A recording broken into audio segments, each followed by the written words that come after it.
Olá! Na aula de hoje, vamos discutir aprofundadamente sobre o que comprar com o recurso da assistência farmacêutica. Como vimos na aula anterior, nós podemos comprar medicamentos, insumos para o diabetes, recurso para a estrutura física e capacitação de recursos humanos. Então vamos conversar um pouquinho sobre cada um desses itens e sobre como nós podemos utilizar o recurso da assistência farmacêutica. No próximo slide, nós vamos ver sobre os medicamentos que estão presentes na relação municipal de medicamentos essenciais. Então, como a gente falou na aula sobre seleção, é extremamente importante que os municípios tenham uma relação municipal de medicamentos essenciais. Um documento oficial que conste quais medicamentos possam ser adquiridos. Então, neste slide, é demonstrado que todo o processo envolvendo compra de medicamentos tem que seguir um padrão de descrição. Esse padrão já existe, o padrão descritivo de medicamentos.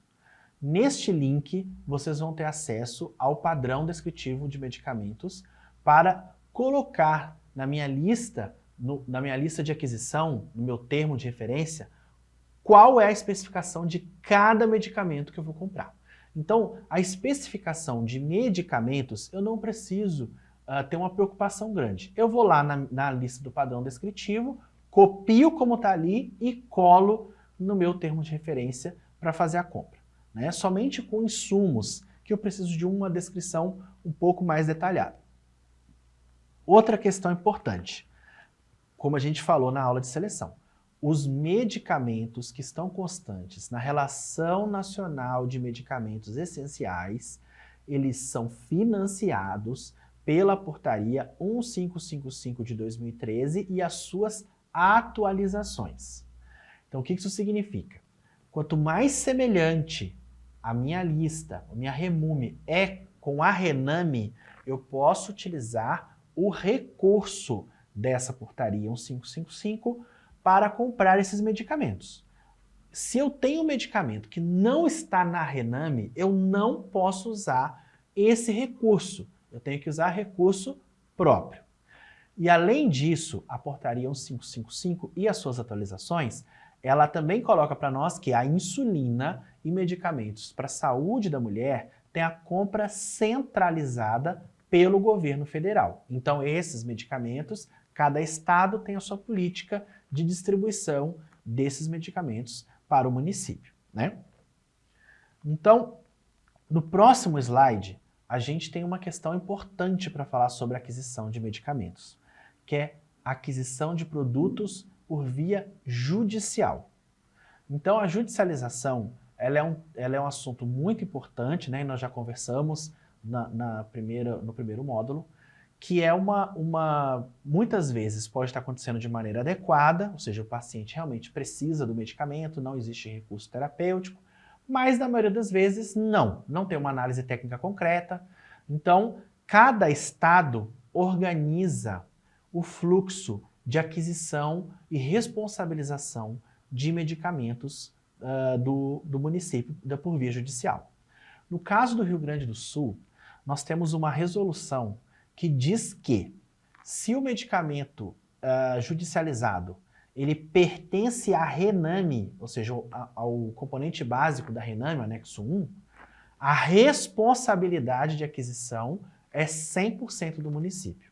Então isso é uma coisa que vocês precisam analisar no estado de vocês. Como funciona a compra de medicamentos e de quem é a responsabilidade?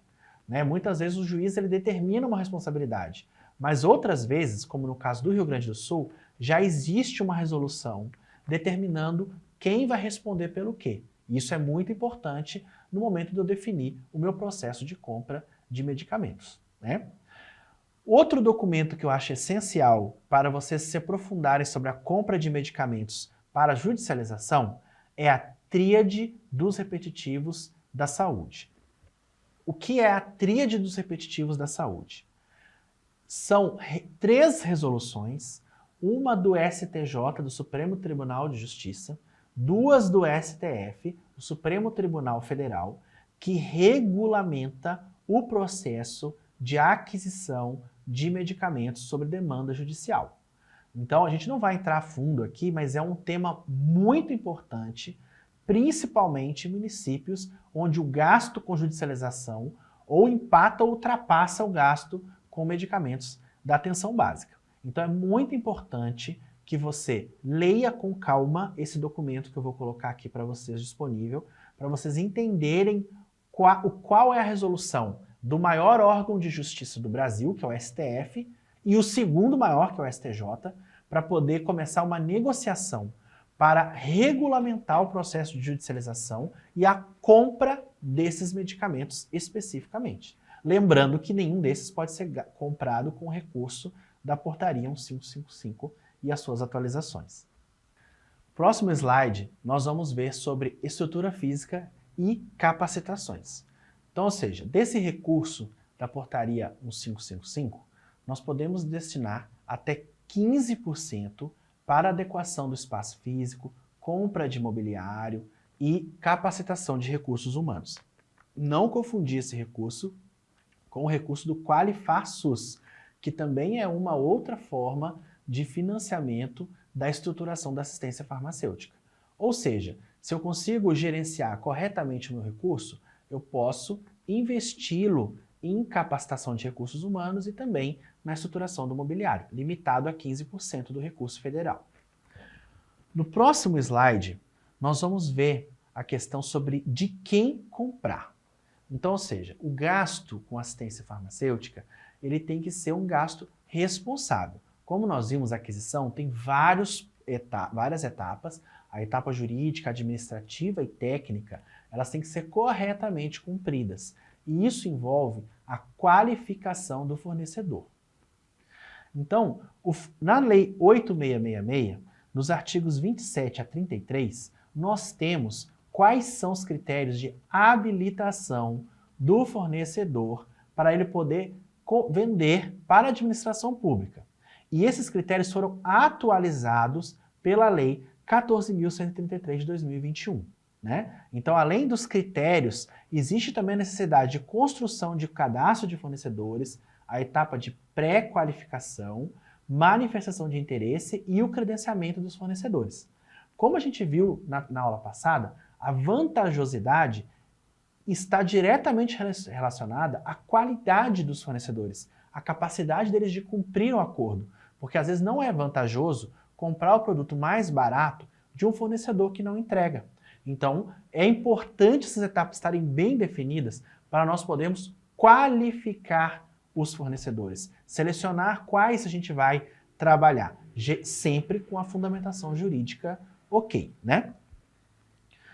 Outro ponto importante no próximo slide, né, como comprar, né, porque existem várias modalidades de compra de insumos, né, de produtos pela administração pública, mas os que usam para medicamento é o pregão, dispensa de licitação e inexigibilidade de licitação. Então, somente esses três procedimentos são levados em consideração para a compra de medicamento. Além disso, precisa de uma elaboração criteriosa do termo de referência, porque o edital ele é um processo mais administrativo, que envolve mais o setor de compras da prefeitura, que já tem uma certa expertise em desenvolver. Mas o termo de referência é o documento técnico da compra de medicamentos. Então a gente precisa ter esse termo de referência corretamente construído e elaborado para que o processo ocorra tudo certo.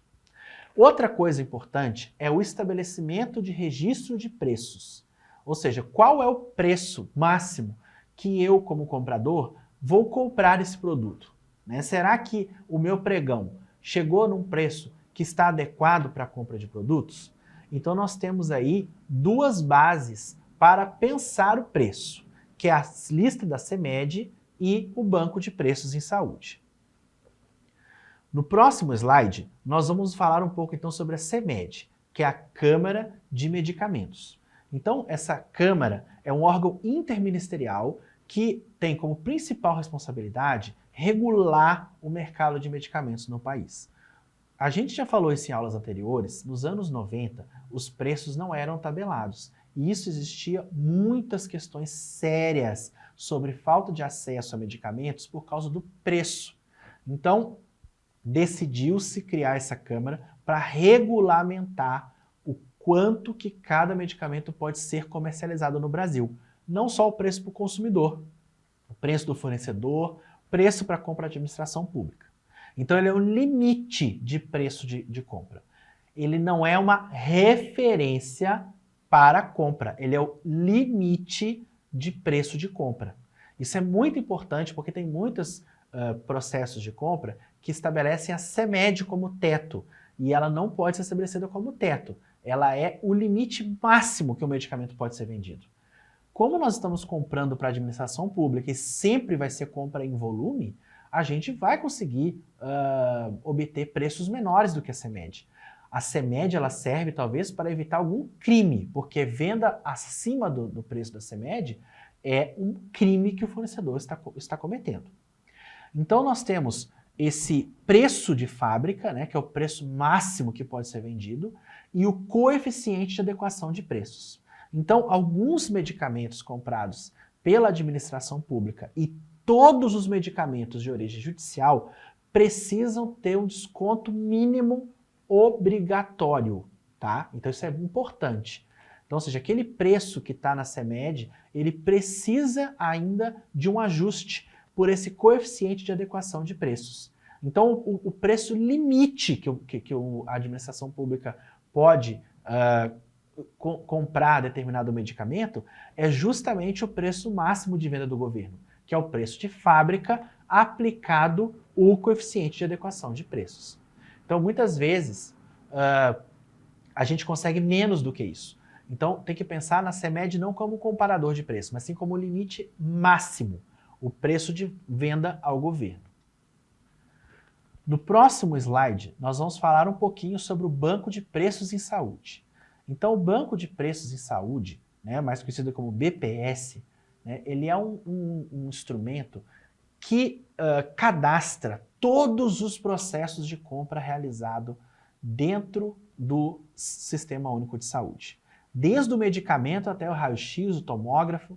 Então, o Banco de Preços em Saúde, ele me permite conhecer as práticas do mercado sobre como está oscilando o preço daquele insumo e também de buscar descritivos, ou seja, eu vou comprar um aparelho para aferição de pressão, um aparelho de glicemia. Eu posso usar o Banco de Preços em Saúde para avaliar os descritivos que estão sendo colocados para poder acrescentar no meu termo de referência. Então, eu posso, às vezes o fornecedor ele pede uma atualização de preços, eu posso observar pelo Banco de Preços em Saúde se é correta aquela atualização, se tem que atualizar, se o preço realmente mudou daquele insumo, né? Então, sobre a aquisição de medicamentos, que é um assunto muito complexo, a ideia era a gente focar principalmente na vantajosidade, que é a questão essencial para a compra de medicamentos, que não é o menor preço. Nós precisamos ter uma relação municipal de medicamentos, que é um documento oficial que me permite gastar o dinheiro de maneira adequada. Todos os medicamentos do processo de compra têm que estar adequados segundo o padrão descritivo de medicamentos. Eu preciso usar corretamente o recurso, onde a portaria 155 de 2013 e atualizações é a principal referência para saber como o recurso vai ser gasto em medicamentos que estão dentro da RENAME e os que estão fora. Para a judicialização de medicamentos, conferir a tríade dos repetitivos da saúde e as resoluções de cada estado sobre a responsabilidade do município para a compra. Não esquecer também de que todos os fornecedores têm que seguir exatamente o que diz a Lei 8666 de 2013 e a Lei 14133 de 2021.